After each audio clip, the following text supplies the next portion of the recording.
What's up everyone, welcome to this video. In this video I will show you how to fix the can't find secure folder issue on your Samsung Galaxy S25 or Plus. So first of all, open settings. Now in settings, scroll down and here tap on security and privacy.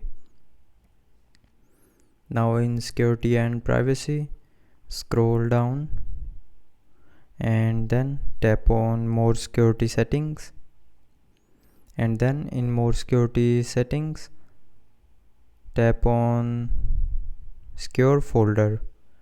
So if you have not set up the secure folder, then you will not be able to find secure folder on your app screen. So tap on this option and then set up the secure folder. But after setting up secure folder, if you still can't find the secure folder, then open secure folder from the settings.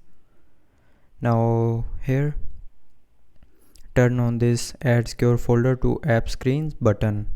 After turning on this button, the secure folder will be available in the app screen.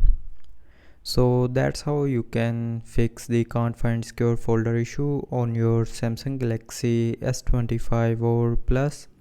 So I hope you liked the video. Thanks for watching.